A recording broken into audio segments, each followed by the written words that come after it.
Good morning, and welcome to this joint meeting of the Dental Products Panel of the CDRH Medical Devices Advisory Committee and the Peripheral and Central Nervous System Drug Advisory Committee.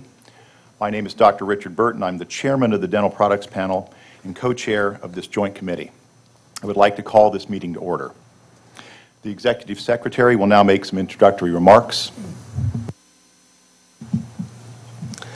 Thank you, Chairman Burton. My name is Michael Ajota, the Executive Secretary of the Dental Products Panel on this joint committee. As a joint committee, this committee will be chaired by both Drs. Burton and Keyberts. The chairman of the Dental Products Panel and co-chair of this committee is Dr. Richard Burton. Dr. Burton is a vice chair of the Hospital Dentistry Institute at the University of Iowa Hospitals and Clinics, Iowa City, Iowa. The chairman of the Peripheral and Central Nervous System, or PCNS committee, and co-chair of this committee is Dr. Carl Keyberts. Dr. Keyberts is professor of neurology and preventive medicine at the School of Medicine and Dentistry at the University of Rochester, Rochester, New York. Dr. Burton will chair the morning sessions, while Dr. Keyberts will chair the afternoon sessions. The Executive Secretary of the PCNS committee is Lieutenant Darrell Lyons. He's seated in the audience. Before turning the meeting over to Dr. Burton, I'm required to read two statements into the record, a conflict of interest statement and a deputization of temporary voting members statement. I'll now read into the record the conflict of interest statement for this meeting. The Food and Drug Administration is convening today's meeting of the Dental Products Panel of the Medical Devices Advisory Committee of the Center for Devices and Radiological Health and the Peripheral and Central Nervous System Drugs Advisory Committee of the Center for Drug Evaluation and Research under the authority of the Federal Advisory Committee Act of 1972. This will be a joint meeting of two committees. With the exception of industry representatives, all members and consultants of the committees are special government employees or regular federal employees from other agencies and are subject to federal conflict of interest laws and regulations. The following information on the status of the committee's compliance with federal ethics and conflict of interest laws covered by, but not limited to, those found in Title 18 of U.S. Code of Section 208 are being provided to the participants today in today's meeting and to the public. FDA has determined that the members and consultants of these committees are in compliance with federal ethics and conflict of interest laws under 18 U.S.C. Section 208. Congress has authorized FDA to grant waivers to special government employees who have financial conflicts when it has been determined that the agency's need for a particular individual's services outweighs his or her potential financial conflict of interest. Members and consultants of these committees who are special government employees at today's meeting have been screened for potential financial conflicts of interest of their own, as well as those imputed to them, including those of their employer, spouse, minor child related to today's discussions. These conflict of interest include investments, consulting, expert witness testimony, contracts, grants, creators, teaching, speaking, writing, patents, royalties, and primary employment. Today's agenda involves a review and discussion of peer-reviewed scientific literature on dental amalgam and its potential mercury toxicity, specifically as it relates to neurotoxic effects. Based on the agenda for today's meeting and all financial interests supported by members and consultants of the committees, conflict of interest waivers have been issued in accordance with 18 U.S.C. 208 to Drs. Larry Goldstein and Sandra Olson. These waivers allow these individuals to participate fully in today's deliberations. Copies of these waivers may be obtained by visiting FDA's website or by submitting a written request to the agency's Freedom of Information Office, room 630 of the Park Lawn Building. A copy of this statement is available for review at the registration table during this meeting and will be included as part of the official transcript. Dr. Mason Diamond is serving as a device industry representative as acting on behalf of all related industry and as employed by Thai RX Pharma Incorporated. Dr. Roger Porter, serving as a drug industry representative, acting on behalf of all related industry, and is a retired employee of Wyeth Research. Dr. J. Rodway Mackard, who is a guest speaker for us today, has acknowledged a financial interest in and professional relationship with a firm at issue. We would like to remind members and consultants that if discussions involve any other products or firms not already in the agenda for which an FDA participant has a personal or imputed financial interest, participants need to exclude themselves from such involvement, and their exclusion will be noted for the record. FDA encourages all participants to advise the committees of any financial relationships they may have with any firms at issue. Next, I will read a temporary voting member's statement from CDRH. Pursuant to the authority granted in the Medical Devices Committee Charter as amended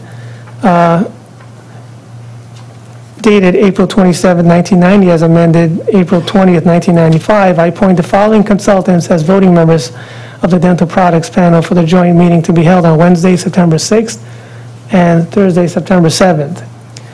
Michael Dorson, Lynn Goldman, Peggy Honine, Curtis Clausen, Michael Luster, George Wesley Taylor. For the record, these individuals are special government employees and are consultants to this panel under the Medical Devices Advisory Committee. They have undergone customary conflict of interest review, and they have reviewed the material to be considered for this meeting. Signed, Daniel G. Schultz, MD, Director, Center for Devices of Radiological Health, dated August 25th, 2006. I have another memo from Center for Drug Evaluation. Michael Ashner is attending the meeting as an expert consultant in neurotoxicology, and we'd like him to serve as a full voting member. Concurs Stephen Galston, Director of Center for Drug Evaluation and Research. I have a little note for the panel members here. To use the microphone, you have to actually press the button, have the light come on, otherwise the mics do not work. And when you're completed speaking, you press the button again to turn off the light. I'd like to request that everyone in attendance at this meeting take the opportunity to sign the attendance sheet that is available at the table outside. Also, if you are scheduled to present during the open public session, please be sure to obtain your number from Miss Anne-Marie Williams. Can you raise your hand, Anne-Marie? That's Miss Anne-Marie Williams back there.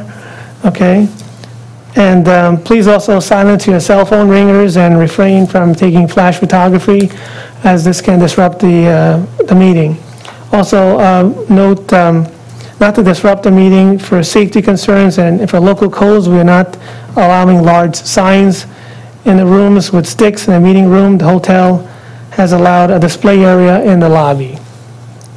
And with that, I will turn the meeting over to Chairman Burton. Thank you, Michael. My name is Dr. Richard Burton. I'm from the University of Iowa, and I'd like to welcome all the panel members, our consultants, the FDA staff, and the public to this meeting.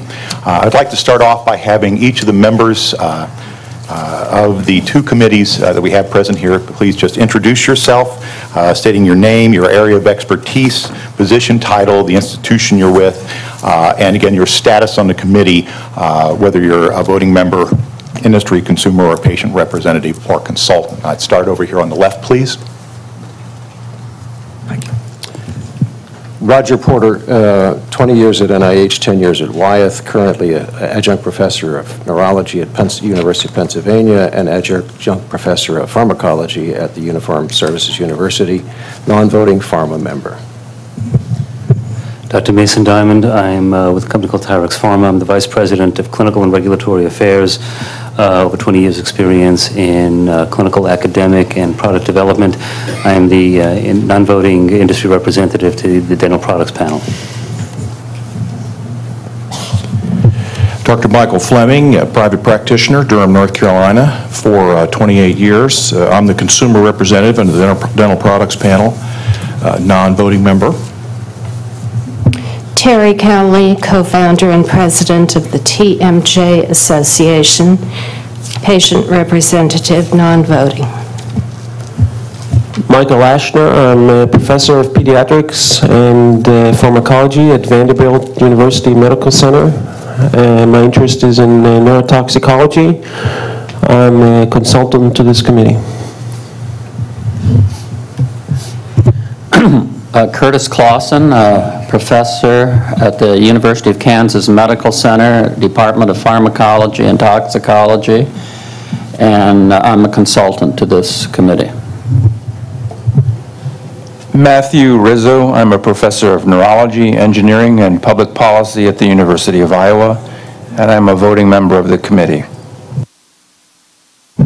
Ralph Sacco, professor of neurology and epidemiology at Columbia University, where I've been for over 20 years, director of stroke and critical care, and a voting member of the PCNS panel.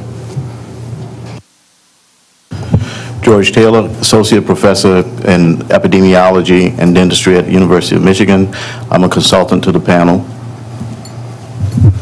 Yiming Lee, professor of restorative dentistry at Loma Linda University School of Dentistry, and a professor of microbiology and molecular genetics in the School of Medicine, Loma Linda University.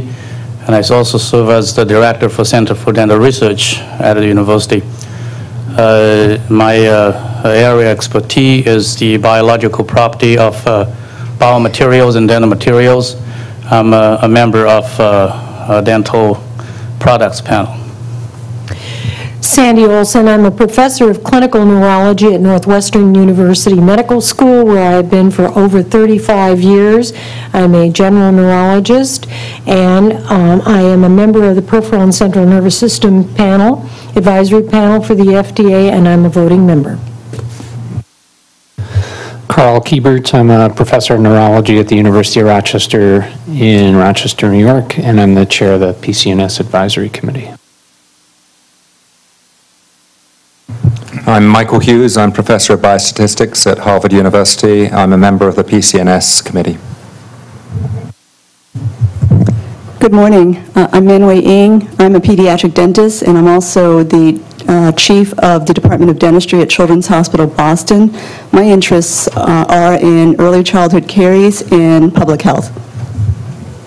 I'm John Zuniga. I'm a professor and chair of the Division of Oral and Maxillofacial Surgery in the Department of Surgery at the University of Texas Southwestern Medical Center in Dallas. My particular interest is oral maxillofacial surgery and sensory disorders of the oral cavity. I'm a voting member of the Dental Products Panel.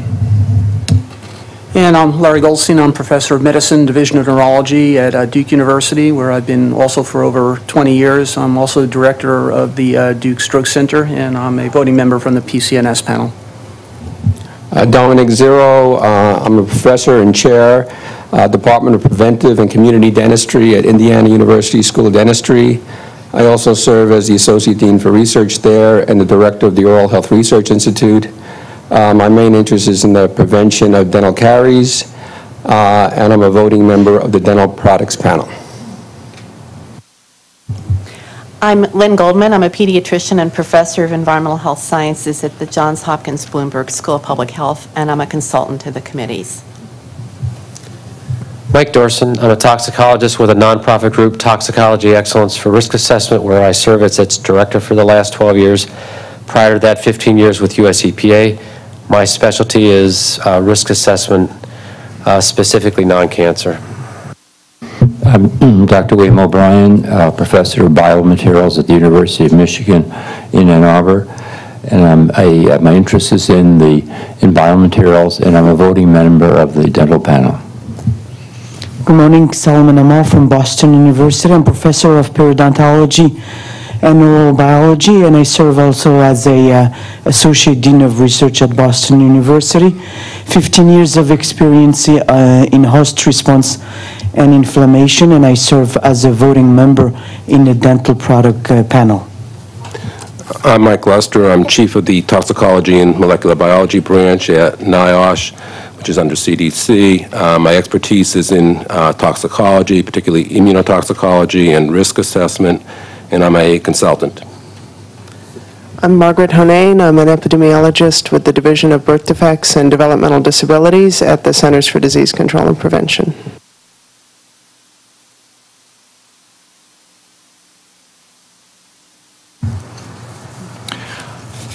Thank you all for taking the time and effort to be present. I would like to note for the record that the number of members present constitute a quorum for a meeting as required by 21 CFR Part 14. We will now proceed with our published agenda. Dr. Alderson.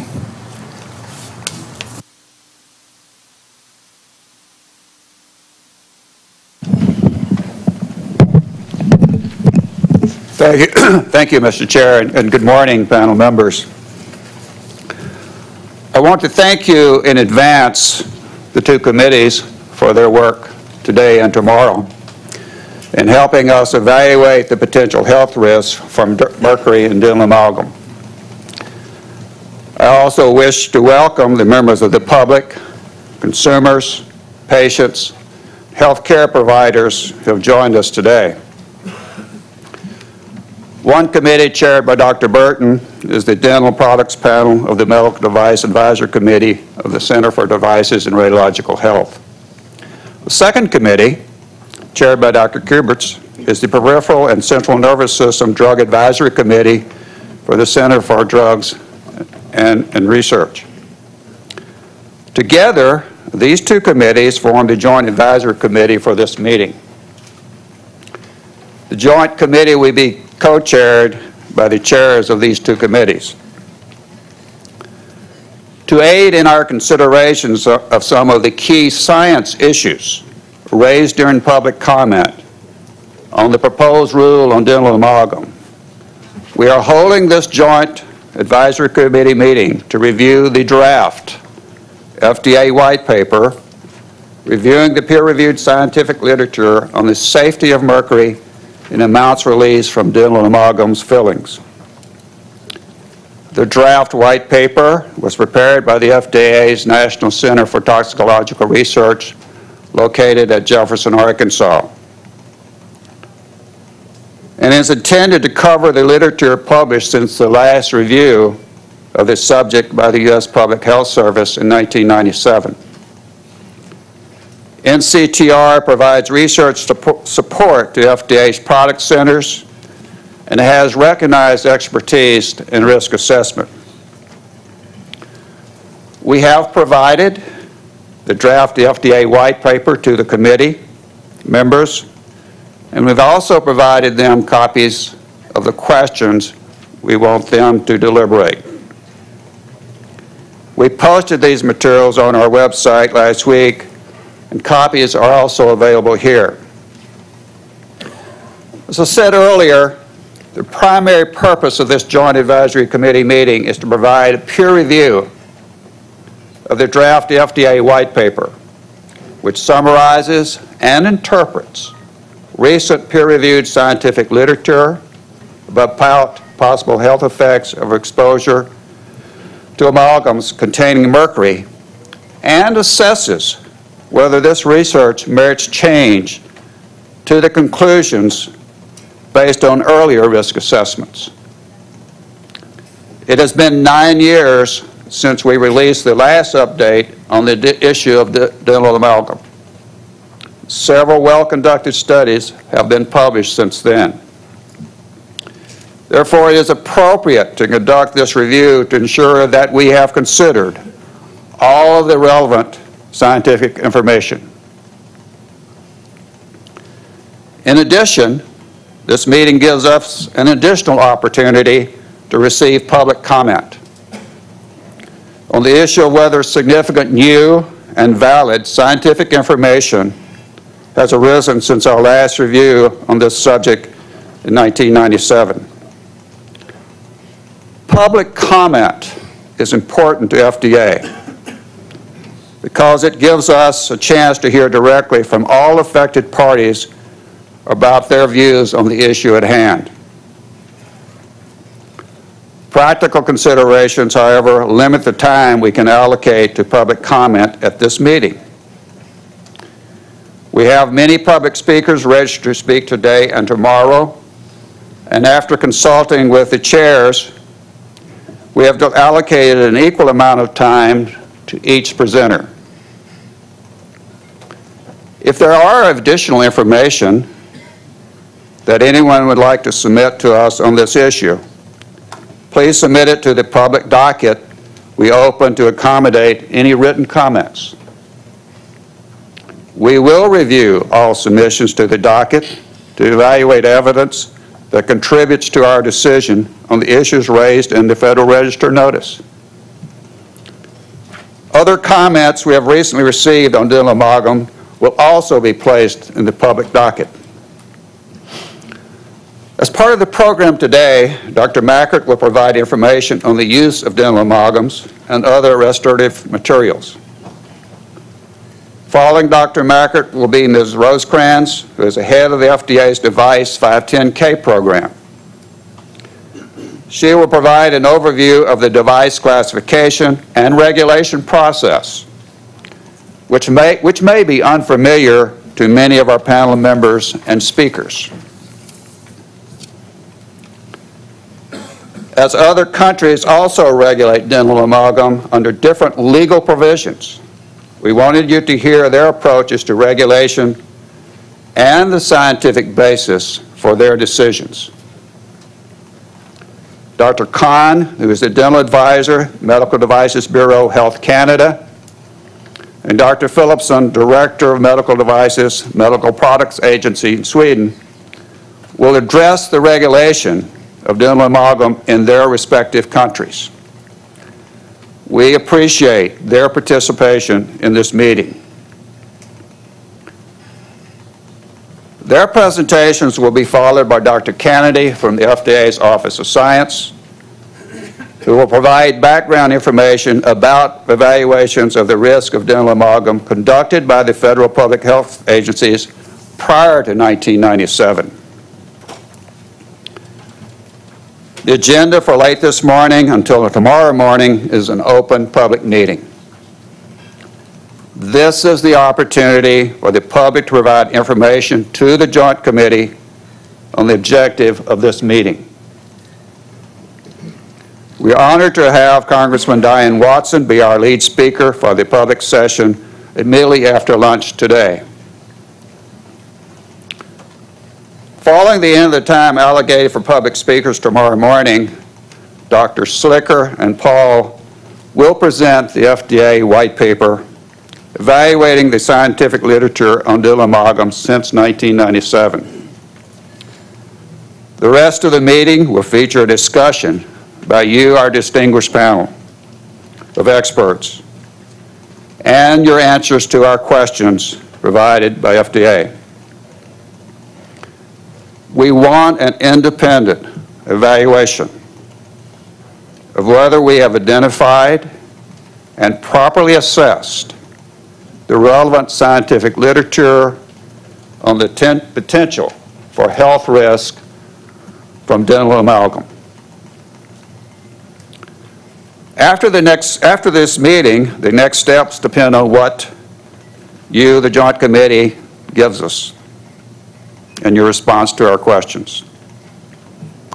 However, one thing that is certain is that we will consider any recommendations of the committee and all of the information provided here and to the docket in the determination of the need for any further action on dental amalgam. Mr. Chairman, we look forward to your discussions and deliberations. Thank you.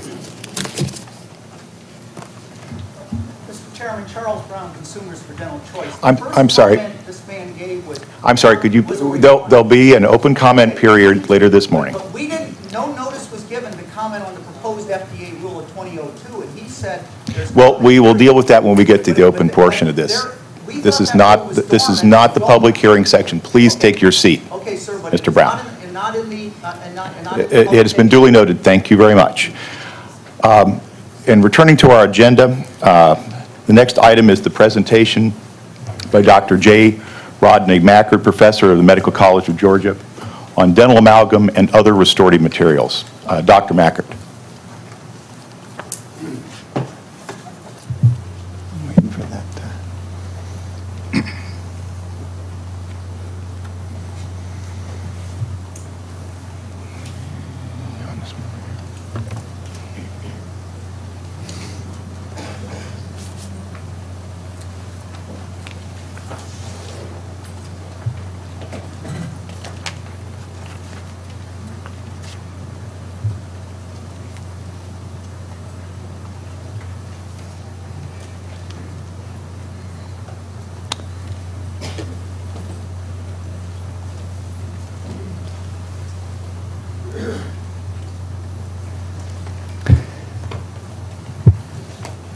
Mr. Chairman, distinguished members of the panel, and guests this morning, my name is Rod Mackert, and as you can see, I'm from the Medical College of Georgia in Augusta.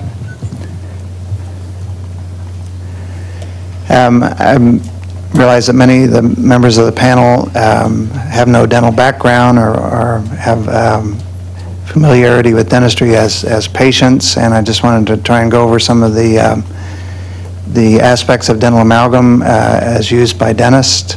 Dental amalgam is manufactured and supplied by manufacturers in the form of capsules, usually, which contain in separate compartments powdered amalgam, alloy, which I'll talk about in a minute here, liquid mercury.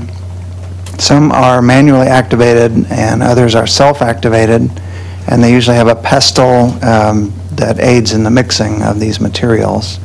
These are placed in a machine called an amalgamator or a triturator, and these have speeds which the arms of this device move back and forth, as you can see right here, at speeds up to about from 3,000 RPMs and higher. The mixing times vary from 5 to 20 seconds, and these machines mix the powder and liquid components to achieve a pliable mass. And the reaction between the mercury and the alloy powder begins after the components are mixed. There are several different types of dental amalgam. Copper amalgam, which was used in the last 2 centuries, the 1800s and 1900s, is no longer used. The so-called conventional or low copper amalgam was standardized in the 1890s, and then high copper amalgams were first developed in the 1960s, and almost all amalgams used today are of this composition. Just a couple of examples of popular dental amalgams. There's one called dispersalloy. This is the composition of the metal powder that's mixed with mercury. It's about 69% silver, and the rest is copper, tin, and 1% zinc. And this particular alloy is mixed in proportion with mercury, 50% of the alloy and 50% mercury. Another amalgam alloy is called Titan, and it is about 59% silver, 28% copper, 13% tin. Amalgam is, as you can see from this dictionary definition, any alloy of mercury with another metal or other metals, and this is the example given in the dictionary. Silver amalgam is used as a dental filling. In the McGraw-Hill Dictionary of Scientific and Technical Terms, the definition is given simply as an alloy of mercury. An alloy is, this is an example of a silver gold alloy composition. This is called a constitution diagram or a phase diagram, binary phase diagram, showing from 100% silver over to 100% gold. And this is actually a rare type of alloy called a continuous solid solution. Temperature is shown on the y-axis and composition on the x-axis. This is what is called a continuous solid solution. This is kind of a rare type of alloy, but gold and silver are completely miscible in the solid state. More commonly, we have alloys that look like this. This is a silver tin phase diagram, where we have only a limited area of solid solution of tin and silver, and virtually no solid solution of silver and tin. And then we have various compounds across the composition which indicate chemical compounds called intermetallic compounds between silver and tin. This is the diagram for silver and mercury, in which we see a similar kind of arrangement, where here's the liquid phase here, here's the solution of mercury in silver, and then once we reach a certain composition, intermetallic compounds begin forming, which are labeled by their Greek letters starting with alpha and going down. The reaction for low copper alloys, we have this intermetallic compound, which is called a gamma phase, silver and tin, Ag3SN, I'm sorry.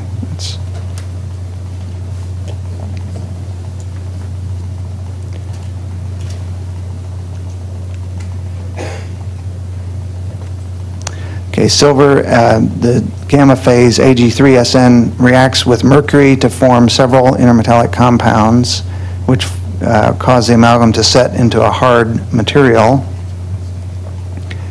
The high copper reaction is similar, except that there is an additional reaction between the tin mercury phase, which is the corrosion prone phase called the gamma 2 phase. That's mixed, that reacts with the silver copper phase and forms some additional phases, the eta copper tin phase and more gamma 1 phase, which is the main reaction product with silver and mercury. This removes the corrosion prone phase, which is the gamma 2 phase, and makes the high copper alloys last longer in the mouth.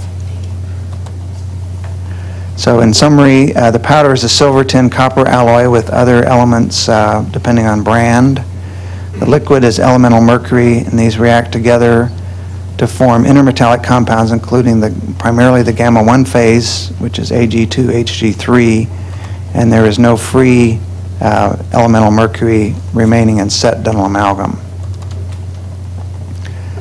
The composition of set amalgam, therefore, is a matrix of the gamma 1 phase and the eta copper tin phases with embedded particles of the unreacted gamma phase and the unreacted silver copper phases. It is not, it's important to note, amalgam is not a solid emulsion, as it has been called, or a mixture. It is an aggregate of intermetallic compounds. And belief that amalgam is a kind of mixture, a solid emulsion, has led to much of the current controversy. And I contacted Laurier Schramm, who is an expert in colloid science and the author of the Dictionary of Colloid and Interface Science. He's at the University of Calgary in Canada. And he replied and noted that it is not correct to refer to an aggregate of intermetallic compounds, all of which are solid at room temperature, as a solid emulsion. Mercury is, of course, the element of controversy here, and mercury is unique in that it is the only liquid metal at room temperature and one of only two liquid elements at room temperature. It has an evaporation rate, according to Langmuir's equation, at 20 degrees. The theoretical maximum is 58 micrograms per square centimeter per second. At body temperature, that evaporation rate goes up to 229 micrograms per square centimeter per second. And oxidation of mercury lowers its rate by a factor of 1,000, which allows things like this to be done, which is, this is an azimuth staring liquid mirror telescope at the University of Laval in Quebec. And as you might guess, the reflective surface here is liquid mercury. And the reason that these people can be standing around without respiratory gear on is that an oxide forms on the surface of this pool of liquid mercury and reduces the vaporization rate. And this is courtesy of Eugène Bora at the University of Laval, below the exposure limits that would be dangerous for people to be standing around like that. If amalgam were a mixture instead of an aggregate of intermetallic compounds, the vapor pressure above mixtures is given by Raoult's law, which indicates that mixture components contribute according to their mole fraction. And if it were a mixture, amalgam would have a mercury vapor pressure of 0.0016 torr at 37 degrees C, which would be about 1/3 that of liquid mercury.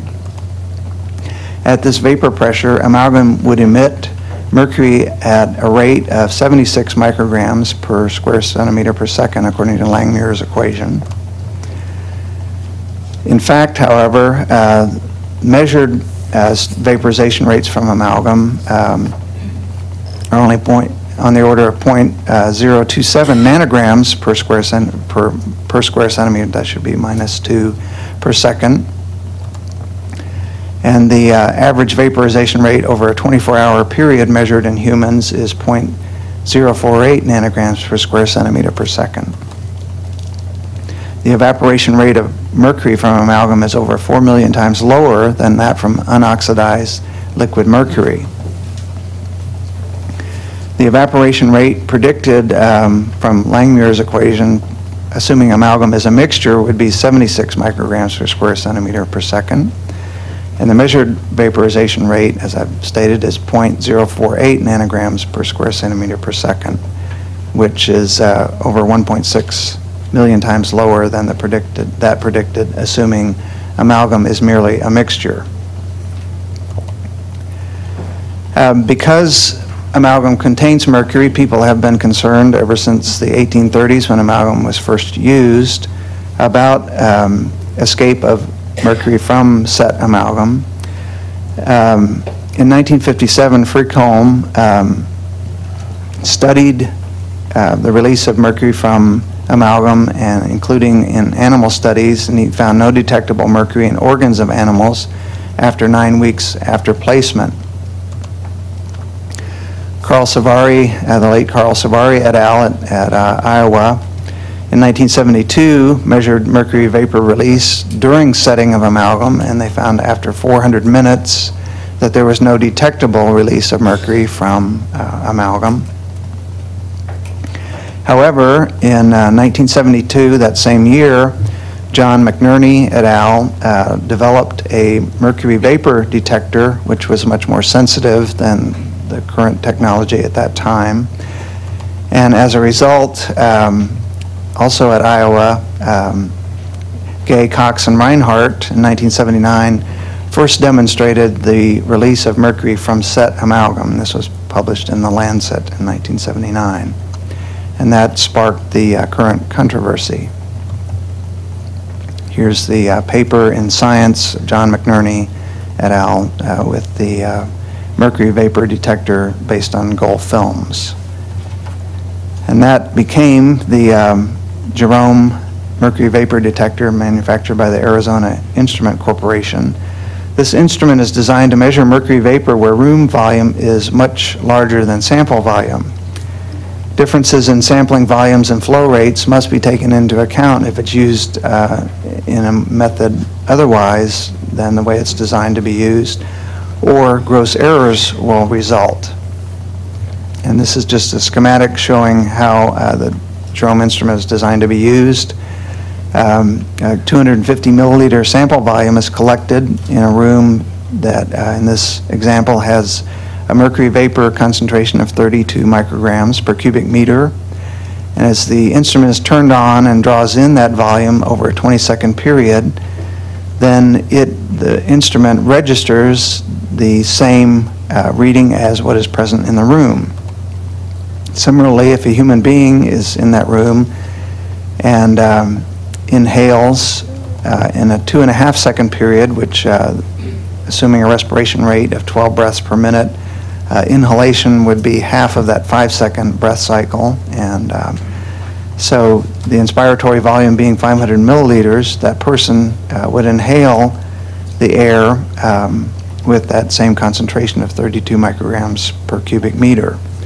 However, if the Jerome instrument is used intraorally, and we compare these two things, we have the human being inhaling air in a 2.5-second period, and if the amalgams in that person's mouth are giving off mercury vapor at a rate of 1 nanogram every 2.5 seconds, then the person would inhale that 500 milliliter breath with a 1 nanogram amount of mercury in that breath, whereas the Jerome instrument would be only 1/8 of the way through its cycle, drawing in that 250 milliliter volume.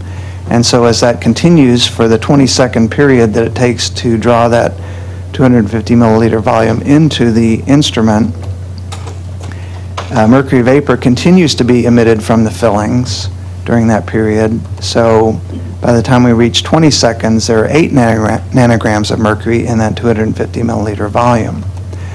And so if we compare those two, we have a smaller volume, half as large, 250 milliliters, with 8 times as much mercury in it. So we have an apparent mercury vapor concentration, and this is what the instrument would show, of 30 micrograms per cubic meter, whereas what the person would actually inhale is only 2 micrograms per cubic meter. So in summary of this instrument, it's designed to measure mercury vapor in a room where the volume of the air is large compared to the sample volume, and the volume of and flow rate issues cause the Jerome instrument to overestimate the mercury concentration by at least a factor of 16 if these are not taken into account. And this is not, I would emphasize, a fault of the instrument, it's just that it's not designed to be used in this manner. Other factors that will affect the meter reading: mercury accumulation in the oral cavity. For each second of delay will cause the meter reading to be an additional 5% too high. And there are also known interferences that can be detected as mercury, particularly garlic was one example of different foods shown by Sheldon Newman in 1987. Oops.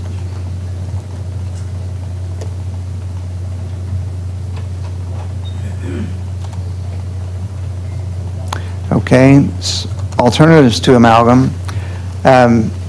In comparing particularly restoration longevity, it's difficult to measure because of selection bias. And all of the studies that have been done, there have been no studies, prospective randomized trials looking at the longevity of amalgam versus composite. So all these have been retrospective.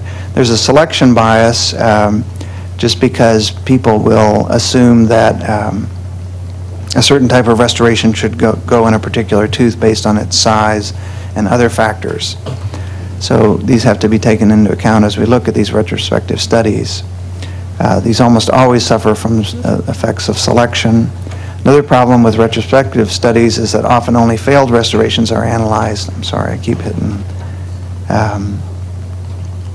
Instead of restorations that are in situ. A 2001 study, median age of over 1,800 failed amalgam restorations was nearly 12 years, but slightly less than 5 years for over 1,500 failed resin composite restorations. A 2000 study of 6,761 replaced restorations, the median age of replaced amalgams was 10 years, but that of composite was 8 years. A 1999 study of over 9,000 restorations showed that amalgam outlasted resin composite in class 1, 2, and 5 restorations, which are types of restorations in different parts of the tooth. 1998, a study showed the median age of a replaced amalgam restoration was 15 years versus only 8 years for a replaced composite restoration. A 2002 study of insurance claims database of 207,000 replaced amalgam restorations, 93,000 replaced composite restorations, found that resin composites were significantly more likely to fail than amalgams. And as I mentioned, no prospective clinical studies comparing amalgam and composite restoration longevity per se have been performed. However, the Casapia study recently published in April of this year showed that after 5 years, the need for additional restorative treatment was approximately 50% higher in the composite group. Some clinical issues regarding composites. A difficult area for composite restorations has been the proximal contacts where the teeth touch the adjacent teeth, and so manufacturers have tried to develop composites that would be easier to place and achieve better proximal contacts, and the so-called packable composites were developed for this purpose, but a study in 2001 of these compared to regular composites didn't show any advantage in yielding better proximal contacts. Even with the newest composite materials, greater wear than amalgam is apparent after 2 years, and this has been an ongoing problem with composites. A 5-year comparative prospective study showed a higher incidence of secondary caries in Class 2 composite restorations than Class 2 amalgam restorations by Ivar Muir et al. In 1993. Composite resin components may contribute to plaque formation, Kawai and Suchiani in 2000. The levels of cariogenic bacteria at the margins of composite restorations have been shown to be higher than those of amalgam restorations. Glass ionomers is are the other category of materials that could be alternatives to amalgam.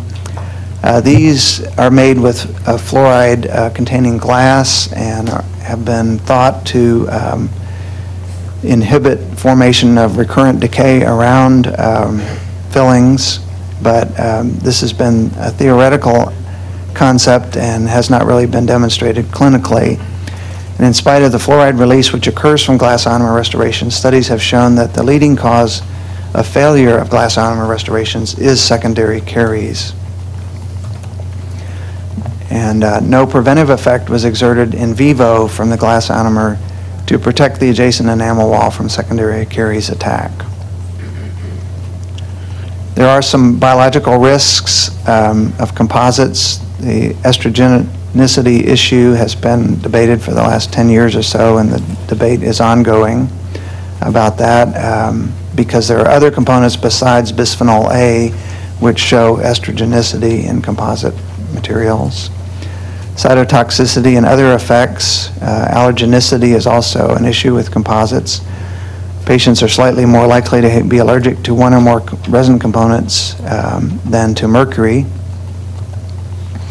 In addition to the material itself, virtually all composites used today, unless they are cements, are cured by exposing them to a blue light. And John Wataha et al. in 2004 published a study showing that dental photocuring lights pose at least some risk to oral cells. And on a personal note, I realize we're, as we focus on vaporization rates and intermetallic compounds, it's easy to lose sight of human factors in this. I assure you that I'm very aware of the human factors. I have multiple sclerosis myself, and I'm very interested in finding a cure, but if we spend time barking up the wrong tree, that's only going to delay finding the real cause for this disease and other diseases that have been attributed to dental amalgam. Thank you very much. Thank you very much, Dr. Mackert. I would like to ask the committee members if any of them have any questions for the speakers on this presentation. Okay. Yes.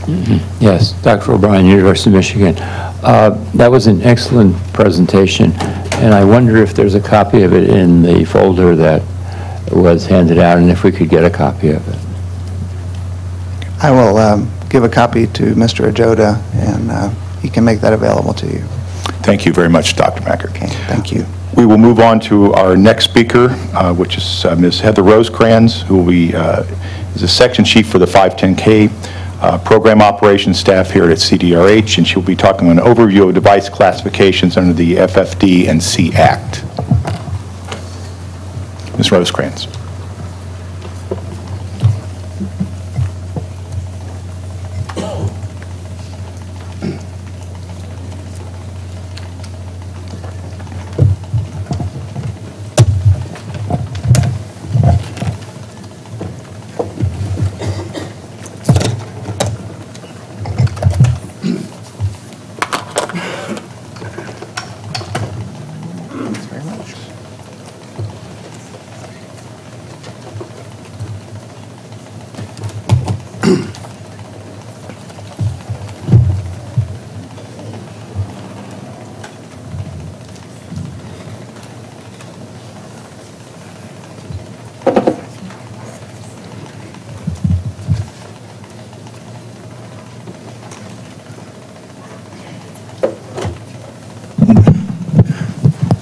Thank you, Dr. Burton. It is my pleasure today to address the distinguished members of the Joint Committee, the agency, and members of the public to discuss overview of device classification process. The medical device amendments to the Federal Food, Drug, and Cosmetic Act were enacted on May 28, 1976. They defined a device, required classification of device types according to potential risk, required pre-market review of devices for the first time. Prior to 1976, there was no pre-market review of medical devices in the United States.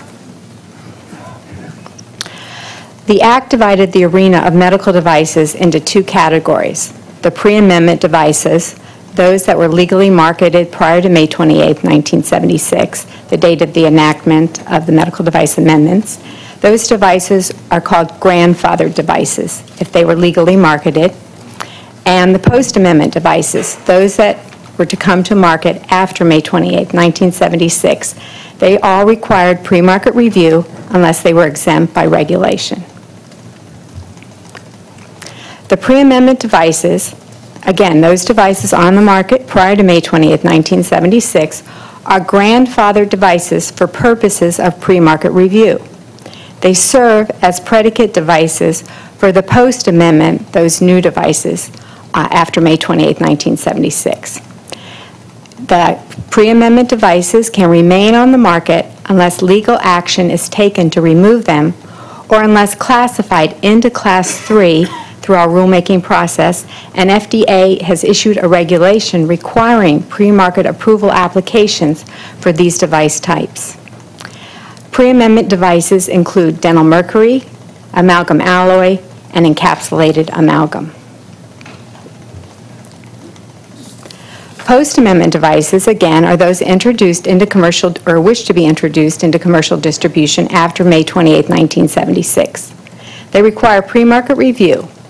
If a new manufacturer wishes to market the same type device as one that is grandfathered, the manufacturer must submit a pre-market notification, also known as a 510K submission, demonstrating substantial equivalence to the agency for review and receive a clearance prior to marketing in the United States. So, for example, if a new manufacturer of dental mercury would need a 510K review and clearance in order to market their dental mercury in the United States. Device regulation is risk-based.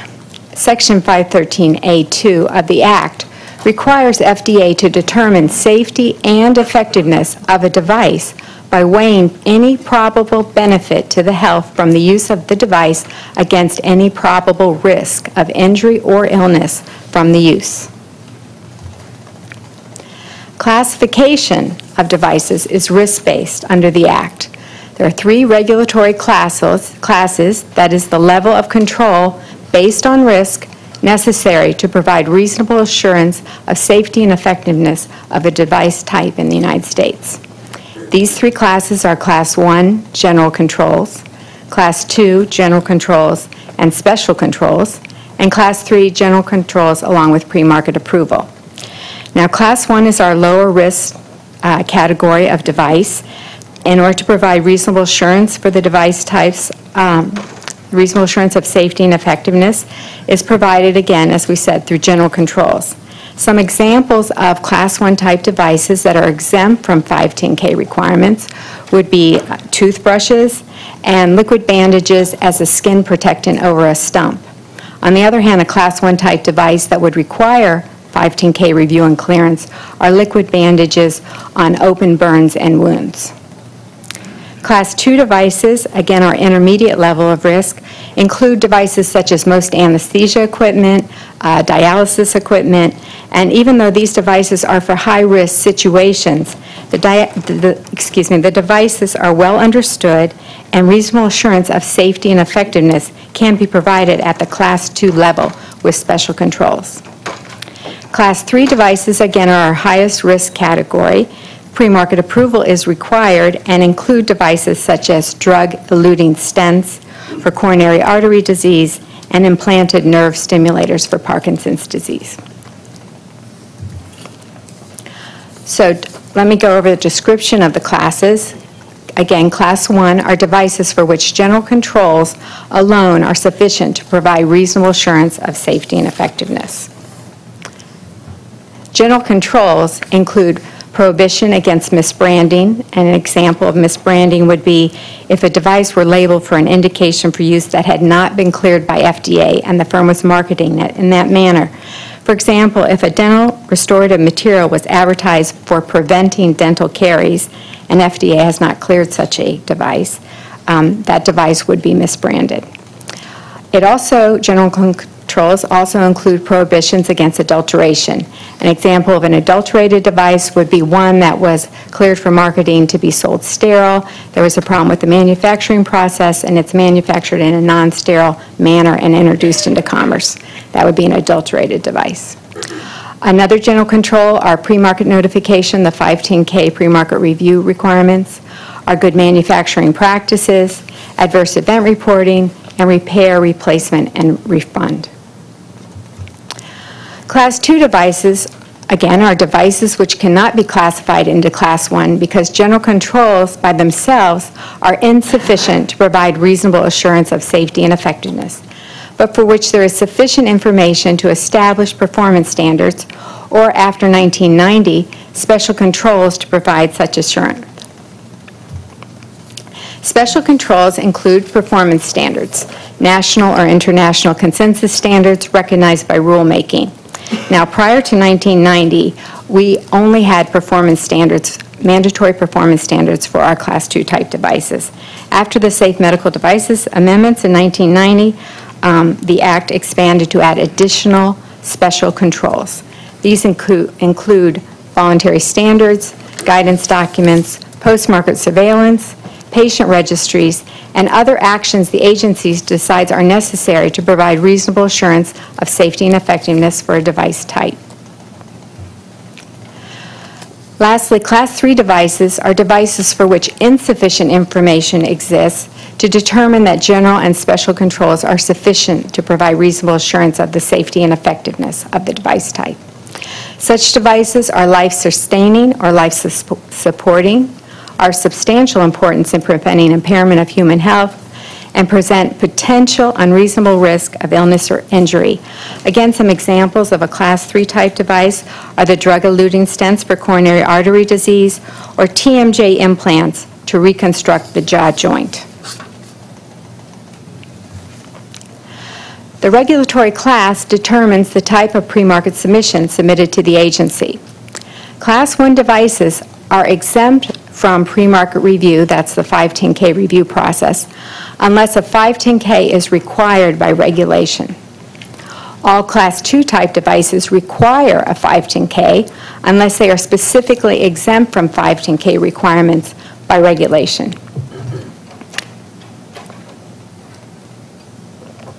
And Class 3 device types require a pre-market approval application. The applicant must demonstrate their device is safe and effective without relying on a grandfathered predicate device. It's not a piggyback system. Each device must stand on its own in the pre-market approval area. So what is a 510K pre-market notification? It comes from Section 510K from the 1976 Medical Device Amendments to the Act. It is the most common path to market for medical devices in the United States. It is a review to determine whether a device is substantially equivalent to a device that was legally on the market prior to May 28, 1976. Again, those grandfathered type devices, and for which pre-market approval applications have not been required. And the submitter is required to show that a post-amendment device, their new device, is substantially equivalent to a legally marketed device for which pre-market approval is not required. FDA's determination of substantial equivalence serves as the classification process for the individual new post-amendments device. A new device is deemed to be substantially equivalent to the predicate device if it has the same intended use, if it has the same technological characteristics, or if it has different technological characteristics, but it does not raise different questions of safety and effectiveness from that predicate. And lastly, it is determined to be at least as safe and effective as the predicate device. Under the 1976 law, a substantial equivalence determination is a classification that means the new device is in the same class and will be regulated the same way as that grandfathered or predicate device type. For example, because amalgam alloy is classified in Class 2, it was a grandfathered device on the market prior to 76. A new manufacturer's amalgam alloy that is determined to be substantially equivalent would also be classified into Class 2 through that 510K review process. So how did device types first get classified? As required by the 1976 Medical Device Amendments to the Act, FDA met publicly with our advisory panels to receive their recommendations on the classification into Class 1, 2, or 3 of legally marketed pre-amendment device types, those grandfathered products. Recommendations were risk-based to address safety and effectiveness of each individual device type. FDA reviewed these recommendations. FDA issued proposed rules classifying each device type, which included the panel's recommendation and FDA's proposed classification for each device type. After reviewing the comments we received publicly, FDA published the final classification regulations, including FDA's responses to every comment we received. There have been over 1,700 device types classified through this process. So can the classification of a pre-amendment device type be changed? Yes, it can, through notice and comment rulemaking and based on new information that was not presented previously to those panels. Can a device type be banned from the market? Yes, it can. Our banning provision is found in Section 516 of the Act. The legal standard for banning is that the device type presents substantial deception or an unreasonable and substantial risk of illness or injury, and labeling or a change in labeling cannot address the deception or risk. Okay, this is a very high standard and difficult to meet. The agency has only banned one device, prosthetic hair fibers intended for implantation into the human scalp to simulate natural hair fiber or conceal baldness. The risks included, for example, severe scarring and severe infection. The benefit of this device did not outweigh its risk. The deception and risk could not be addressed through labeling, and again, that was banned. The Dental Classification Advisory Panel first met in 1976 through 1978 to go over classifying device types. After the public meetings and notice and comment rulemaking, FDA classified the following: dental mercury, a device composed of amalgam alloy in the restoration of a dental cavity or a broken tooth, into Class 1, requiring a 510(k) submission and review. Amalgam alloy, a device that consists of a metallic substance intended to be mixed with mercury to form filling material for treatment of dental caries, into Class 2, also requiring a 510(k) submission prior to marketing. Dental amalgam consists of dental mercury and amalgam alloy mixed together in a dentist's office to form dental amalgam. It can be sold separately or together, and when packaged together is called encapsulated amalgam. Dental amalgam and encapsulated amalgam were not separately classified during the 1976 to 78 classification process. FDA has subsequently classified dental amalgam and encapsulated amalgam through the 510(k) process. Dental amalgam, including encapsulated amalgam, are both a combination of dental mercury, a Class 1 type device, and amalgam alloy, a Class 2 type device. When a Class 1 and Class 2 device type are combined, the device is regulated at the higher class, in this case Class 2. Because they are a combination of a Class 1 and Class 2 device, dental amalgam and encapsulated amalgam are regulated as Class 2 devices. So an example for substantial equivalence review for dental amalgam. We look at it in comparison to a grandfathered device. Those are amalgams on the market prior to 1976, or another dental amalgam that's gone through the 510(k) process, predicate device. So for example, dental mercury and amalgam alloy, they have been found through the 510(k) process to have the same intended use, to have same technological characteristics, or at times different technological characteristics, for example, a change in the alloy particle size, that do not raise different questions of safety and effectiveness in comparison to those grandfathered or predicate devices. And performance data or information, for example, bench testing data, show it to be at least as safe and effective as the predicates, dental mercury and amalgam alloy. To date, FDA has cleared 75 510K submissions for dental amalgams as Class 2 type devices, most recently in 2005, and 3 510K submissions for dental mercury as Class 1 devices by themselves, most recently in 1998. FDA proposed reclassification. In 1990, the Safe Medical Devices Act gave FDA additional authorities, as I mentioned earlier, over Class 2 type devices. Instead of simply mandatory performance standards, they gave us special controls. 1993 to 1994, the Dental Products Advisory Panel met and recommended up classification for dental mercury from Class 1 into Class 2 in order to apply uniform special controls for dental mercury and dental amalgam products. 1994 through 1998, various international meetings were held and reports on the risks and benefits of dental amalgams published. 1997, the Public Health Service updated their peer-reviewed literature on dental amalgams. In 2002, FDA proposed regulations that would upclassify dental mercury from Class 1 to Class 2 and place all of these device types into Class 2. FDA also proposed a special controls guidance document, consensus standards, labeling requirements, and labeling recommendations. This final rule has not issued and is therefore not in effect at this time. To give you a status update, FDA received more than 700 comments on this proposed reclassification. The public comments raised potential safety concerns that the agency wanted to evaluate.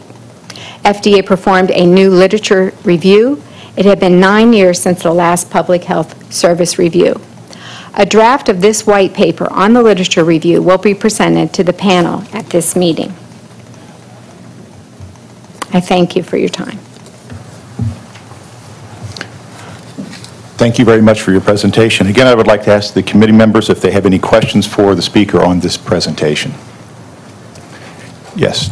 Mike Lashner, Vanderbilt. Can you give us, please, the definition of medical device? The definition of medical device, I did not bring that through with me, sorry, but it's an article component for a condition or disease that does not achieve its primary action through chemical means, through a mechanical means. Let's see. Is that more or less covered? I'm sorry. I can go get it and read it into the record. Would it be possible to get the definition later on? Yes, it would. Yes. Actually, I have it right here. Would you like me to get it? Does any other member have any other questions? Yes. Yeah, Lynn Goldman. I'm just wondering, and it may just be a shading of difference, but if you could explain a little bit more, if you've got dental mercury in Class 1, but a 510K is required, an amalgam alloy in Class 2, but a 510K is required, then what is that? What is the actual difference in how these are managed by FDA? Okay. When they both require a 510K. That's what I'm trying to understand. Most Class 1 devices are exempt, but we have reserved some Class 1 devices as requiring 510K, and dental mercury is a type of Class 1 device that 510K has been reserved. Class 1 devices have general controls. Class 2 devices, we have the ability through rulemaking to identify special controls such as voluntary standards, mandatory standards, guidance documents, etc. And when we move something from Class 1 to Class 2, we can make those devices require those special controls in order to make our equivalence determination, basically. Okay, I do have the definition of a device now. It will be much better than my quick summation. The term device, except when used in paragraph N of this section and in section 301I, blah, blah, blah, means an instrument, apparatus, implement, machine, contrivance, implant, in vitro reagent, or other similar or related article, including any component, part, or accessory, which is, number 1, recognized in the official national formulary or the United States Pharmacopoeia or any supplement to them.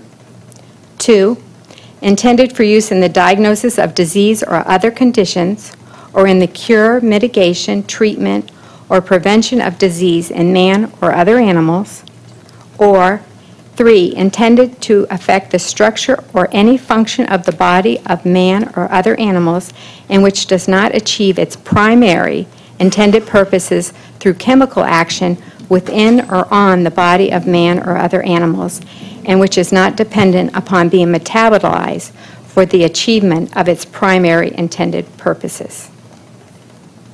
And we can get copies for everyone if that would help. Okay, thank you. Thank you very much. Do we have any other questions? Yes. Mike Lester. This might be a difficult question to ask, but maybe you can give an example of what would constitute a significant change on formulations for, say, an amalgam to constitute reevaluation. Would a 10%, 20% change in mercury content, for example, would that be a flag that reevaluation would be necessary? Yes, we have regulations on modifying a device, and if they modified a device in that way, as you've described, that would require a new 510K submission. And in that 510K submission, it sounds to me what you're saying, that would have the exact and same intended use. It would have a different technology from those that were legally marketed. We would look at that technology to determine whether or not it raised new type questions that we didn't ask of other devices that were legally marketed in that area, that device type. If it raised new type questions, that would fall out of the review process there. If not, then they have the same type questions, then we would evaluate the device's safety and effectiveness in comparison to the other legally marketed devices in order to make a determination if it was indeed at least as safe and effective as the other devices. That's how we would do it. Yes. Solomon Amar from Boston University. Thank you very much. In the Class 2 devices, there's an item on special control that calls for post-market surveillance. Yes. Was there any post-market surveillance done by the FDA in regard to dental amalgam? Post-market surveillance is a section of the Act that would require for that specific type product post-market surveillance. So dental amalgams at this time does not have a required post-market surveillance. However, we do have the mandatory or medical device reporting process and all sorts of adverse event reporting processes that are subject to all devices. That's a general control.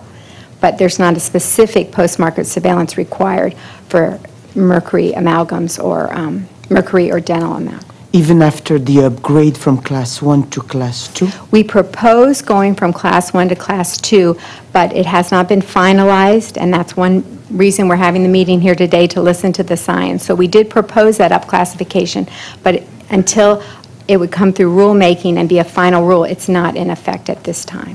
Thank you. Thank you. Yes, sir.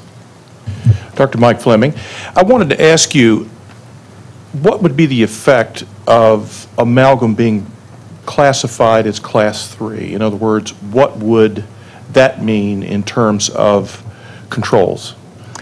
Okay. Communications to patients, doctors, so forth, things like that. Okay, Class 3, again, is general controls along with pre-market approval, because the special controls, the guidance documents and whatnot, are for the Class 2 type devices.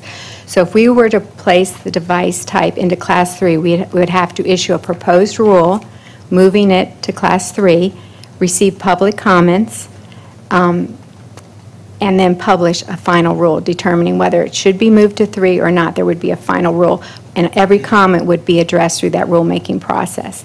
If the device type is put into Class 3, the way the law works to kind of get to the point, it has to be in Class 3 for at least 30 months and require 510K review. It doesn't just go Class 3 pre-market approval. There's a 30-month period. It stays in Class 3 requiring 510K. Then the agency goes out with another rulemaking calling for PMAs on that type device, because in 1976, when we put devices that were legally on the market into Class 3, they couldn't have a PMA the next day, so there had to be this time frame. So the law says 30 months. So after being in Class 3 for 30 months, then we could call for pre-market approval applications on those device types. If that happened, every firm who marketed the device type would have to come in with a fileable PMA application, pre-market approval application, and if not, they would have to come off the market. They would be removed from the market if they could not have a fileable pre-market approval application. When the PMA came in, it would individually be evaluated for safety and effectiveness, each individual device type on its own. So they could continue using the material until such a determination was made, or As what long would be as the they- effect at the practical clinical level for a dentist, do you think? What would be the Meaning practice? if it went to Class 3, would As he long or she as be we have able to pre-market continue? approval applications under review that are administratively complete and under review, that firm can stay on the market. And, you know, if no one had a pre-market approval application that was fileable, they would all have to come off the market, theoretically speaking.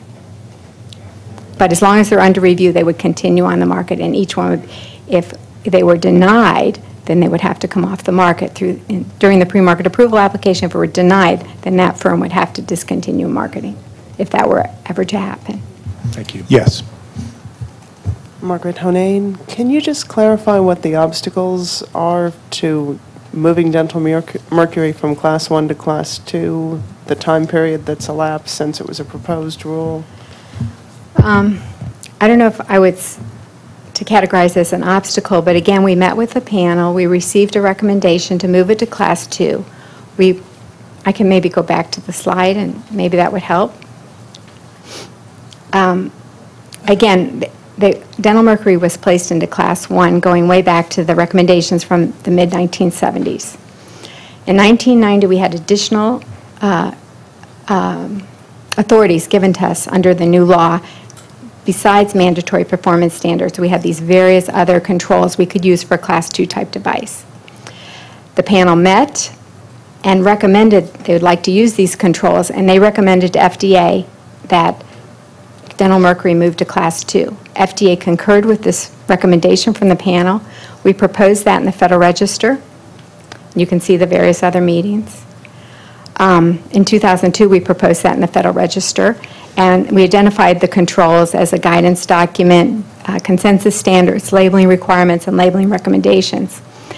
And as you saw, we have received over 700 comments, and this public meeting is one way to hear more about the science.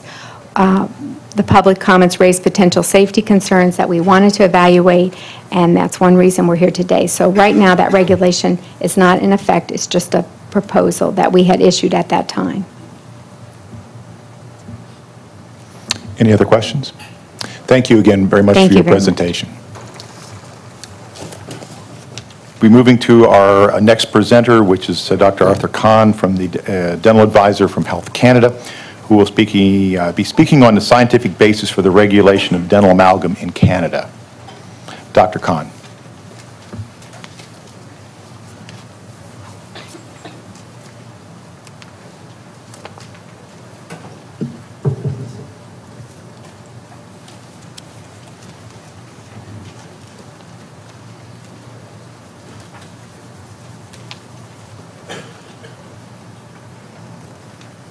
Thank you very much.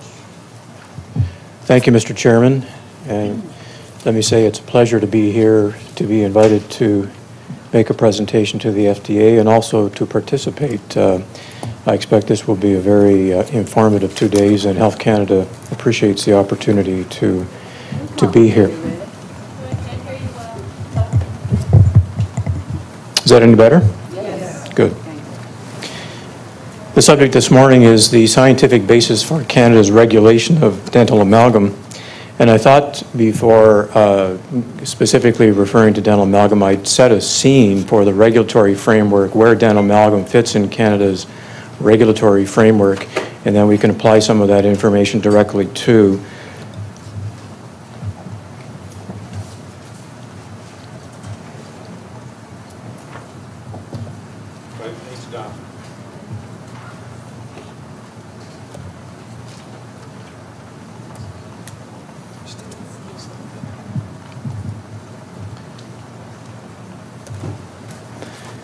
Before joining the Canadian Public Service, I was a general dentist in downtown Ottawa. I have just recently become a dental regulator or regulator of medical devices, but I spent the bulk of my career primarily in restorative dentistry. The authority to regulate medical devices and dental materials in Canada comes to us through the medical devices regulations. And while I work in the Medical Devices Bureau, the scientific basis for our regulation is a department-wide, is a Health Canada-wide initiative. It's not a, while the Medical Devices Bureau is responsible for administering the regulations, the overall approach is a department-wide initiative. Most of the scientific review work on this file was done in the early to mid 1990s. I've seen references in literature recently that refer to published materials from that time. And I can say that since the mid 1990s, the activity on this file in Canada has been relatively quiet. There has been, the regulatory activity on this file has been primarily one of monitoring the current literature and monitoring the safety of dental amalgam. Since I joined the public service in 2000, Health Canada has received 2 applications for dental amalgam. One was refused for complete lack of evidence of safety and effectiveness. The other was approved after a number of requests for additional information. The second one was approved and authorization to sell the material in Canada was provided. I've listed here a number of the key features of our regulatory system. I won't go into too much detail here because it parallels in many respects the presentation from the FDA. We regulate the sale and manufacture of medical devices. We do not regulate the use of medical devices. Back in the 1990s, Health Canada, or the Canadian government rather, decided to take some initiatives around budgetary deficits, and at the same time, an advisory committee to Health Canada recommended that in situations where resources may not be as abundant as might be desired, it was recommended that Health Canada devote its primary attention to the devices that are of highest risk. And so that gave rise in 1998 to the amendment of the medical devices regulations, which resulted in 4 classes of risk. And the degree of market scrutiny, pre-market scrutiny for the device depends on its risk class, with class 4 devices being the highest risk and receiving the highest degree of scrutiny. Dental amalgam, encapsulated amalgam, and dental mercury are class 3 medical devices.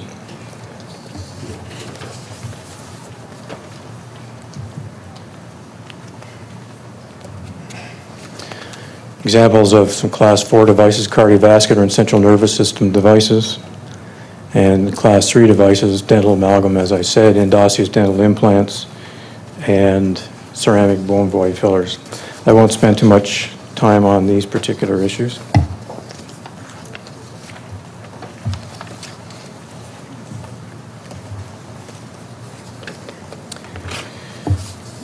Medical device license application. The process involves the submission by a manufacturer of a pre-market review document, and this document contains all the objective information supporting the manufacturer's contention of safety and effectiveness. The information provided in the pre-market review document needs to demonstrate how the device meets all the requirements of the medical devices regulations. The document itself has 4 basic components. I won't spend too much time on this either, but basically background information, a summary of safety and effectiveness, labeling, and quality systems requirements.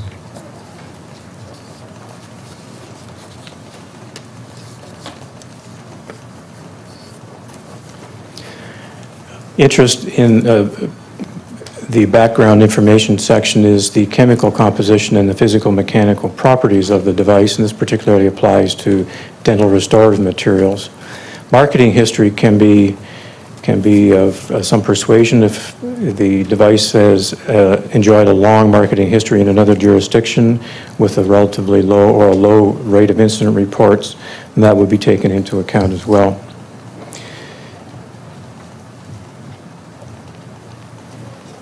Each device license application with its pre-market review document is reviewed on its own merits.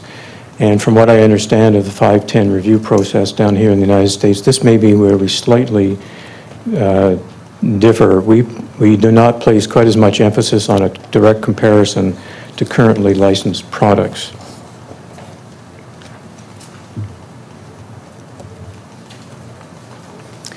Under safety and effectiveness for a Class 3 medical device, such as a dental restorative material, we're looking for a summary of all the preclinical and clinical testing. We're not looking for the detailed testing reports.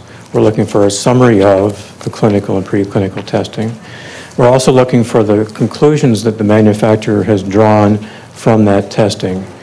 And then the question is asked, are these conclusions, are they reasonable given the objective evidence? When we're looking at preclinical studies, we request the manufacturer provide us with a list of the standards that have been utilized in the design and the manufacture of the device. If applicable, a declaration of conformity to international standards, international consensus standards. Biocompatibility, sterilization, validation. And I put this picture of these individuals doing a bit of a balancing act here because I would say that in our regulatory approach, when it comes to striking a balance between risk and benefit, when it comes to dealing with a new technology, when it comes to dealing with conflicting evidence in the submission, conflicting evidence relative to the literature, Health Canada has always tended to come down on the side of caution. These are some of the things that we look for by way of clinical evidence of effectiveness.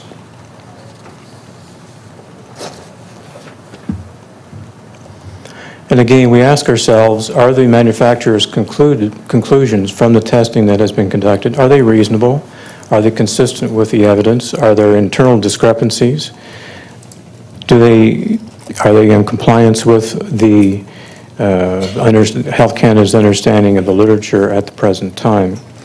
I recall a submission in the recent past when a manufacturer provided information in the bibliography that contained a report that was actually negative with respect to the device.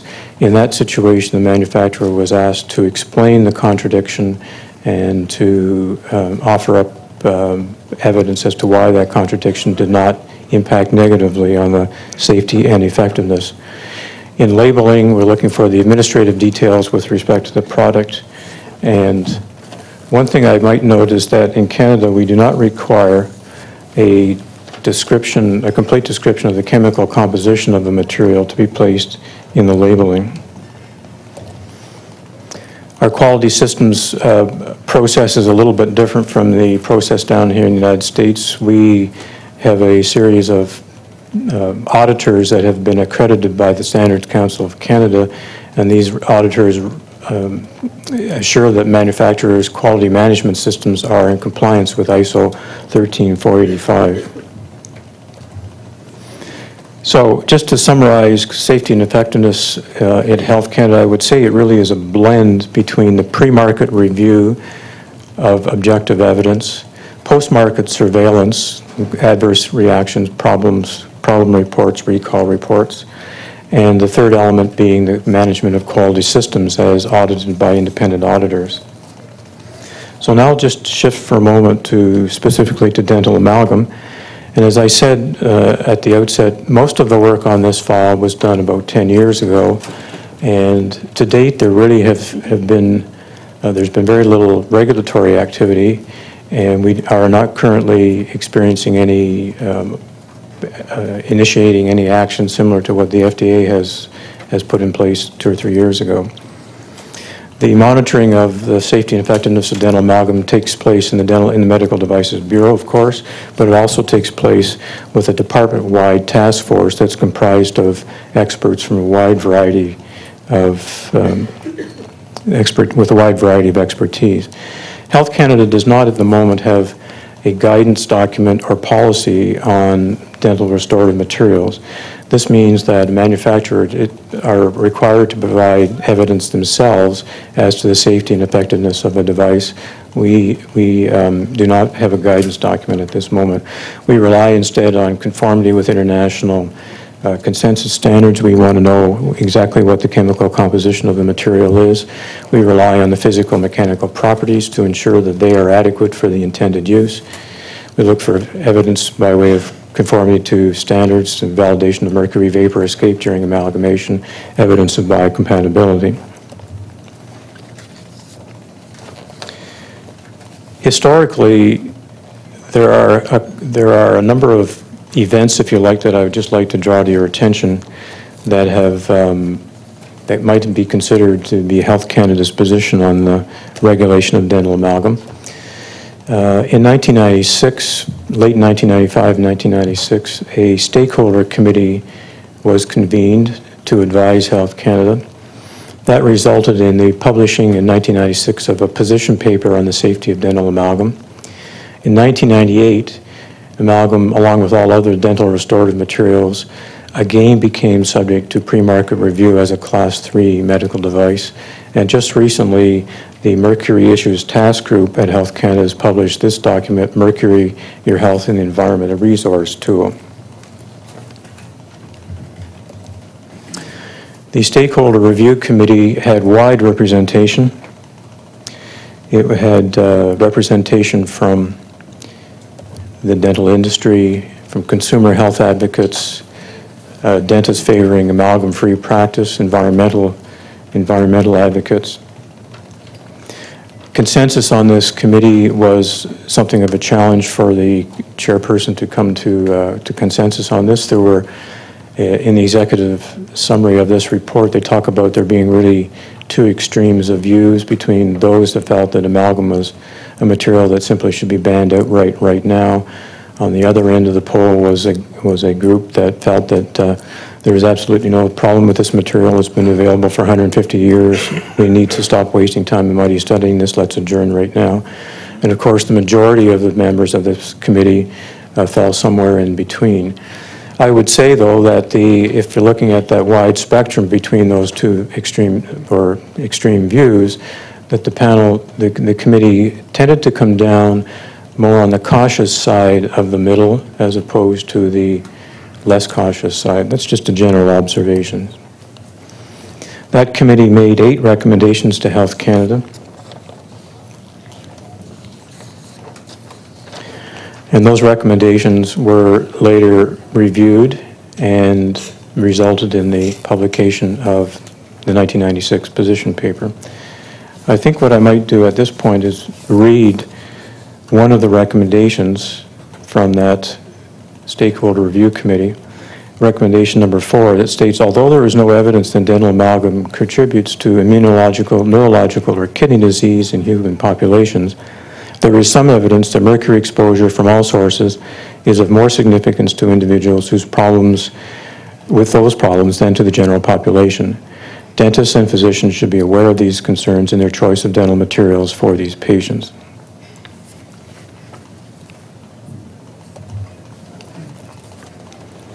The position paper that was published in 1996 came to 6 conclusions, and this was a department-wide, it wasn't just the Medical Devices Bureau publishing this document, it was a department-wide initiative. And I've listed here a number of elements that I think contributed to the conclusions that were drawn. One would be the government's overall strategy towards the reduction of human exposure to mercury. Canadian overall environmental policies, of course, the Stakeholder Committee report, and as I alluded a moment ago, the precautionary principle where Health Canada tends to have come down on the cautious side of the center as opposed to just on the cautious side of the line.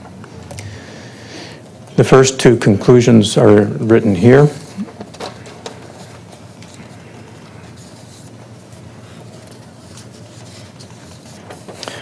It was recognized that dental amalgam does contribute detectable amounts of mercury to the body, but there was not at that time, again, we're going back to 1996, there was no evidence that the exposure was causing illness in the general population or causing Alzheimer's, Lou Gehrig's disease, MS, or Parkinson's. It was recognized that mercury crosses this placental barrier, and it was, again, I think based on the precautionary principle, it was deemed advisable to avoid procedures involving amalgam in pregnant women or individuals with renal impairment, and acknowledgement again of the environmental practices that favor a reduction, an overall reduction in the use of mercury in all products. There was an internal report provided to Health Canada that made an attempt to recommend a tolerable daily intake for mercury from dental amalgam. That report was considered, and the overall data at that time was not considered adequate to reliable to permit an estimate of a tolerable daily intake. And again, the committee concluded that there was no evidence that the wholesale removal of existing amalgams was justified.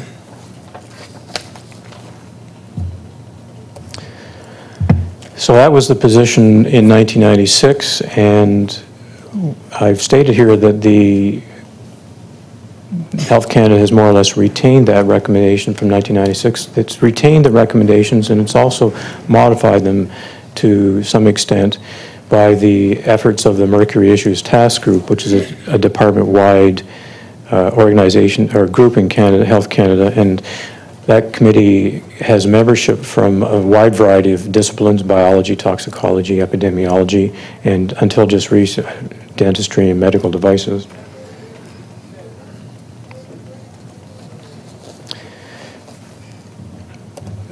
I think I'd like to read, if I may, from two documents that get a sense of what Health Canada's current position is with respect to the safety and effectiveness of dental amalgam. The first is from the resource guide published by the Mercury Task Force.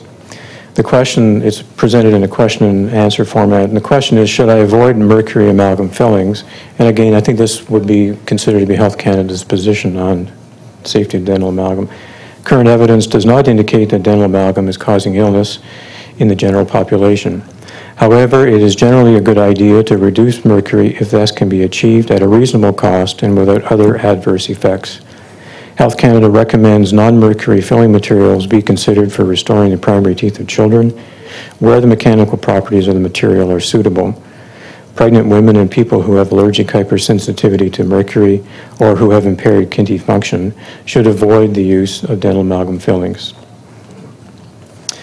And the second question, should I have my existing mercury amalgam fillings replaced? Health Canada's response is, Health Canada does not support removal of sound amalgam fillings in patients who have no indication of adverse health effects.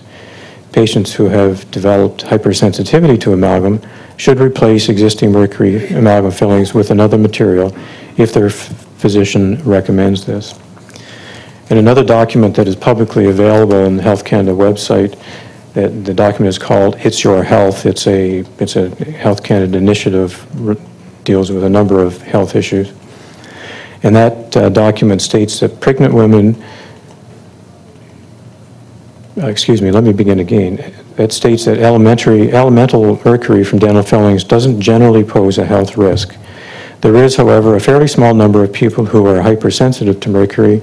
While Health Canada does not recommend that you replace existing mercury fillings, it does suggest that when the fillings need to be repaired, you may want to consider using a product that does not contain mercury. Pregnant women, people allergic to mercury, and those with impaired kidney function should avoid mercury fillings. So that's I think, might represent the current status of the regulation of dental amalgam in Canada. I hope it gives you a bit of a sense of how our system works, and I thank the FDA for the opportunity to present this morning. It looks like it will be a very interesting 2 days, and we're glad to be able to participate. Thank you. Thank you very much, Dr. Khan. Do any of the committee members have any questions for Dr. Khan? Yes, on the left. Chris. Roger Porter, just a quick question. Do you have any idea what % of the fillings in Canada are in fact mercury amalgams? Even a rough guess? It would be a very rough guess, and it would be based on clinical experience, not on hard data. I would say at this time probably more than half are mercury amalgam fillings.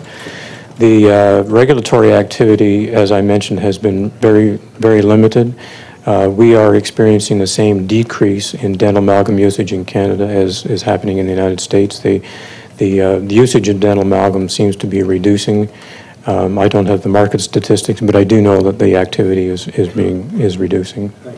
I don't have anything further to add on the. Dr. Mackard made an excellent presentation on the risk-benefit dental amalgam versus composite resin, and I would say that fits exactly with how Health Canada views that situation. Yes, over here, right, for Dr. Goldman. Yeah, a question about your recommendation on pregnant women. Does that encompass also women of childbearing age who might become pregnant, or is it really for women who are pregnant? And my understanding is that it's related to women who are pregnant, and I think the purpose of it comes back again to the precautionary principle, that the idea was to make a recommendation of minimizing the burden on on the fetus or on the in the case of kidney impairment on the kidney. Dr. Amar. Solomon Amar. I'd like just to come back to the 1996 position paper, and you read, if I recall properly, conclusion number 4, where the committee identified, although there was no immunological and neurological impairment or evidence for mercury, they identified, or they alerted the community as to potential risk or a risk of patient at risk of developing diseases. Was the committee comfortable providing a list of illness or patient at risk of developing diseases with mercury, or was this just empirical?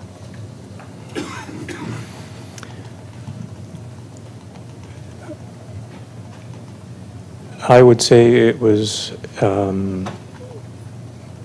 there would appear to be some conflict in that position paper, and I would say that it was based on the precautionary principle that as a general approach it is wise and prudent to reduce overall exposure to to mercury.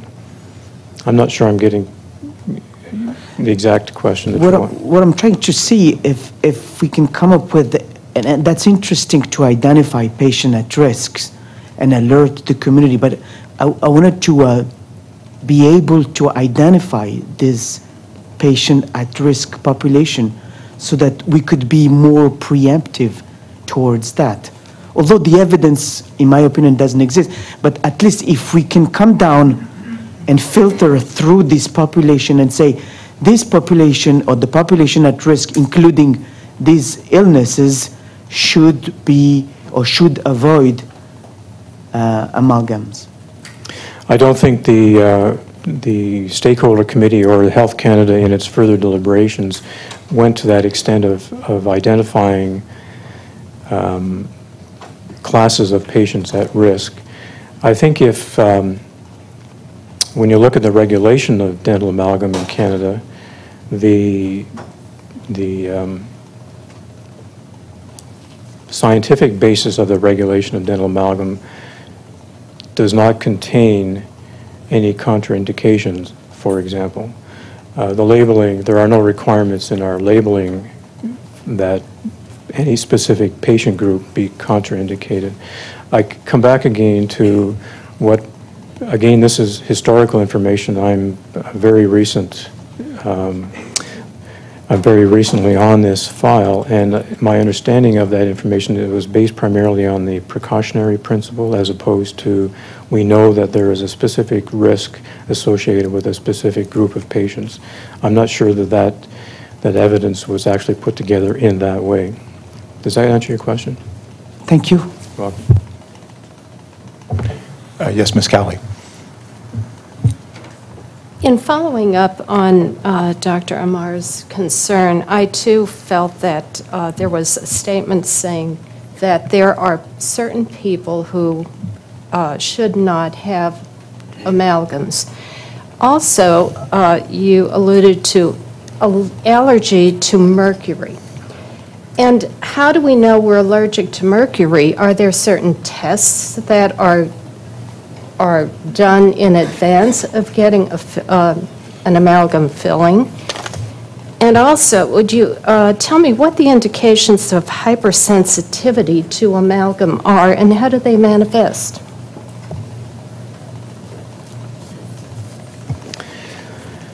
I have no clinical experience with hypersensitivity or allergy to amalgam whatsoever. My understanding of that phenomenon is that it results in a local rather than a systemic reaction, that there would be a local gingival reaction to adjacent amalgam. To be perfectly honest, I cannot provide you with information on the sensitivity, hypersensitivity to dental amalgam. I'm clinically, I have no experience with it at all. I can follow that up with you if you like later. Okay. Thank you. Again on the left. Mason Diamond. Are you aware of other initiatives that are currently ongoing in Canada to reduce environmental exposure to mercury in general?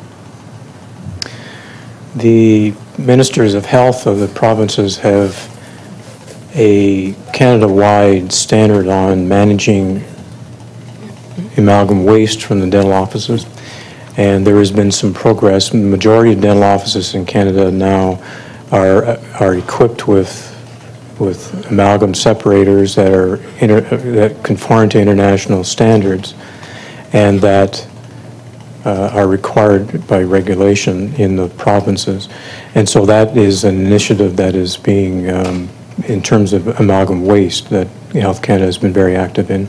What about other exposures like fluorescent bulbs or industrial mercury? I'm in the Medical Devices Bureau, and I would like to be able to respond, but I can't. Yes, Dr. Rizzo.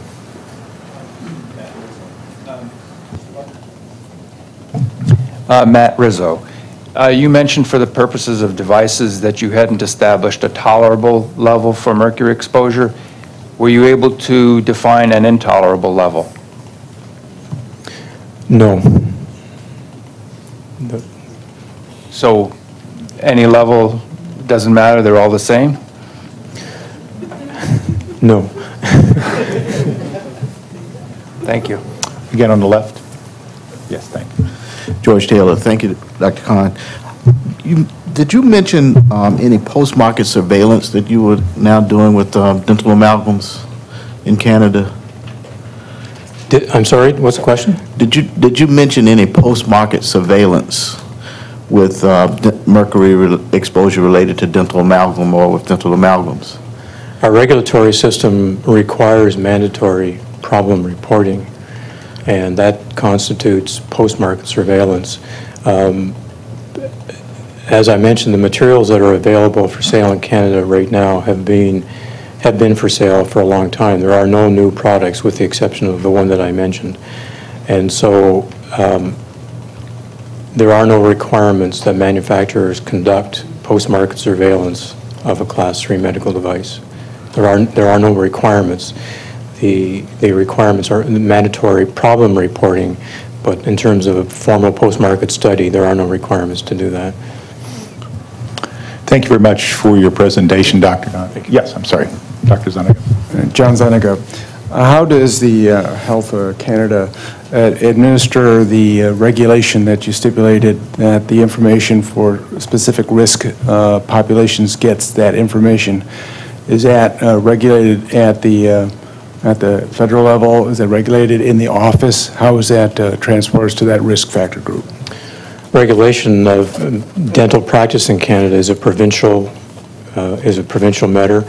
There are colleges of dentistry in each of the provinces and territories, and they would regulate the practice of dentistry. Thank you. We've been running a little behind schedule. Thank you for your presentation and for those questions from all the panel members. Our next presentation will be on the scientific basis of regulation of amalgam in Sweden by Dr. Lennart Philipson, Medical Devices Director of Medical Products Agency of Sweden. Dr. Philipson.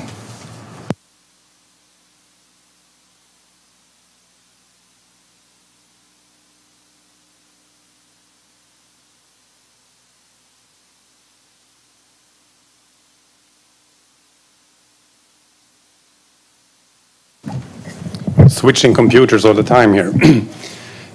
Thank you, Chairman, and I would like to extend my thanks to the FDA that invited me to come and present the Swedish view of dental amalgams.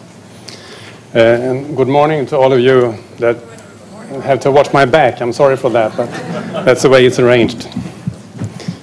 And I am going to speak on the use of dental amalgams in Sweden specifically.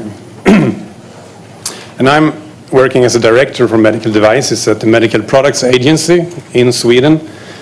And I am also an associate professor in biomedical engineering at the Linköping University in Sweden. With this, I will like to say that I'm not a dentist. I'm into neurophysiology from the beginning, but now I'm here as a regulator.